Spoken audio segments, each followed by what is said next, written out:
అందరికీ కూడా నమస్కారం అండి. 2019 నుంచి 2024 వరకు హత్యలు, దాడులు, అత్యాచారాలు, దమనకాండలు, విధ్వంసాలు, విద్వేషాలు, ఇన్ని రకాలుగా రాష్ట్రాన్ని మొత్తం నాశనం చేసేసి దానికి తగిన మూల్యం చెల్లించుకున్నారు. అసలు మీరొద్దు, మీ పార్టీనే వద్దు అని చెప్పి ఆంధ్ర రాష్ట్ర ప్రజలు మిమ్మల్ని 11 సీట్లతో కూర్చోపెట్టారు. కనీసం ప్రతిపక్ష హోదా కూడా వైసీపీ పార్టీకి దక్కలేదు.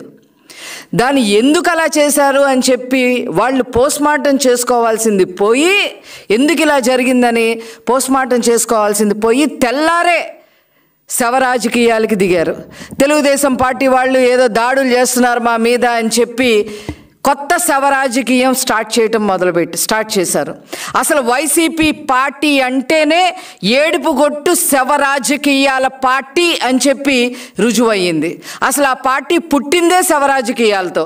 రాజశేఖర్ రెడ్డి గారి శవంతోనే ఆనాడు సంతకాలు సేకరించి రాజకీయం చేసిన దిట్ట ఈ జగన్మోహన్ రెడ్డి. ఆ తర్వాత ఎవరూ చనిపోకపోయినా కూడా ఓదార్పు యాత్ర పేరుతో శవరాజకీయాలు చేశారు ఈ జగన్మోహన్ రెడ్డి.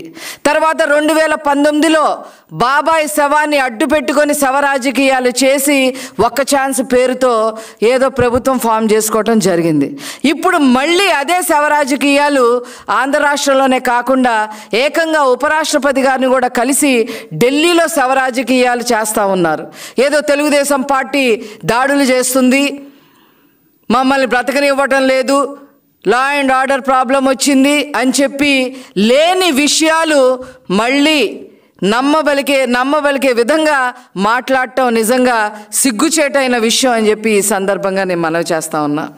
అసలు శవరాజకీయాలు అంటే ఎలా ఉంటాయో మీకు చెప్తాను, దాడులు అంటే ఏ రకంగా ఉంటాయో చెప్తాను. మా కార్యకర్తల పైన కానీ మా పార్టీ పైన కానీ ఏ రకంగా దాడులు చేశారో వాటిని దాడులు అని అంటారు అని చెప్పి మీకు గుర్తు చేయడానికే ఈరోజు నేను ఈ ప్రెస్ మీట్ అటెండ్ అవ్వటం జరుగుతుంది. పల్నాడు జిల్లాలో తోట చంద్రయ్య అనే మా కార్యకర్తని జై జగన్ అని అంటావా లేదా అని చెప్పి అడిగి, జై జగన్ అని నేను జై చంద్రబాబు అనే అంటాను అని మాట్లాడినందుకు తోట చంద్రయ్య గారిని అక్కడికక్కడే నరికి చంపేశారు. దాన్నే హత్య అంటారు, దాడులు అంటారు. అలాగే పల్నాడు జిల్లాలో కంచర్ల జల్లయ్య యాదవ్ అనే అతన్ని ఇదే రకంగా నరికి చంపేయటం జరిగింది.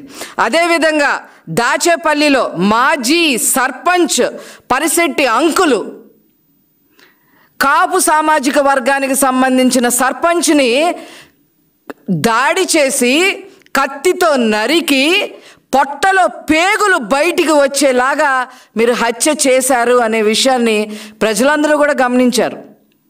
ఆ రకంగా వాటిని దాడి చేయటం, హత్యలు చేయటం అని అంటారని మీకు చెప్పదలుచుకున్నా. అలాగే అమర్నాథ్ గౌడ్ని మా అక్కని ఏడిపించదురా బాబు అని చెప్పి నోరు తెరిసి తమ్ముడుగా అడిగినందుకు నోట్లో గుడ్డలు కుక్కి పెట్రోల్ పోసి చంపేశారే తెల్లవారుజామున, దాన్ని కక్ష రాజకీయం, దాడి చేయటం, చంపడం అనేది దాన్ని అంటారు.